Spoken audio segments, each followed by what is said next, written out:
Hello and welcome back to Newsroom Nigeria. This is where we give you hot, fresh, and sizzling news all day long. If you haven't subscribed to this channel, please subscribe. Turn on the post notification bell so that you can be the first person to get notified whenever we upload a new video. Help us grow this channel by giving this video a massive thumbs up so that it gets recommended to other YouTube viewers all around the world as well. Lastly, please leave your comments in the comment section. Without further ado, let's delve right into the details of today's news. Tinubu will not be sworn in. Tension as DSS raises shocking alarm about powerful politicians planning to jeopardize Tinubu's swearing in. According to the Department of State Services, it has identified some anonymous important individuals preparing the nation for an interim administration. The DSS called the scheme an anomaly and said it would weaken civil authority and throw the country into a preventable disaster. The service's spokesman, Peter Afunaya, revealed them in a statement. The press release's headline said, DSS verifies foolish political players scheming for temporary government. The DSS has identified certain major actors in the scheme for an interim government in Nigeria. According to part of a test, the strategy being followed by these powerful interests is seen by the service as not just an anomaly, but also a cunning attempt to disregard the Constitution, weaken civic role, and throw the country into a preventable catastrophe. To the peace-loving Nigerians, the illegality is simply unacceptable in a democracy. This is made even more apparent by the fact that the scheme is being carried out after the elections were held peacefully in most regions of the nation. At multiple meetings, according to Afunaya, these political figures discussed organizing violent protests in the nation's main cities, which would trigger the establishment of a state of emergency. The planners have considered a number of ideas in their many meetings, including, among others, sponsoring unending violent mass rallies in key cities to justify a proclamation of state of emergency, he claimed. Another is to get baseless court orders to stop the election of new executives and legislative branches at the federal and state levels.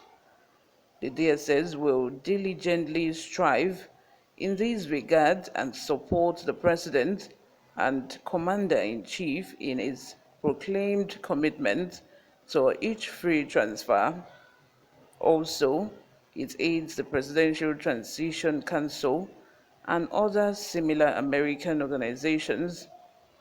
It will work in conjunction with them and related law enforcement and security organizations to guarantee smooth inaugurations on May 29, 2023. He called on the courts, civic society organizations, and the media to keep an eye out for individuals who were plotting these plots and encourage them to stop. Afunaya continued by saying that his organization will use all legal tools at its disposal to protect the nation's democracy. Thus, the service strongly cautions those organizing to undermine democracy in the nation to back off from their corny plans and orchestrations, he added. Stakeholders, particularly the court system, the media, and the civic society, are urged to exercise caution and watchfulness to prevent being exploited as tools to undermine the nation's peace and stability. The DSS will not be hesitant to take swift and essential legal action against these foolish individuals as its surveillance continues in order to thwart their arrogant claim. Let me have your thoughts in the comment section, guys. What do you make of this? What do you think? Even before the DSS, released the statement, there have been allegations. In fact, Femi Falana has said on multiple occasions that, Labour Party and PDP, all they are trying to achieve, all they are trying to do, by antagonizing, by not, also speculating that, Bola Tinubu will not be inaugurated as the new president.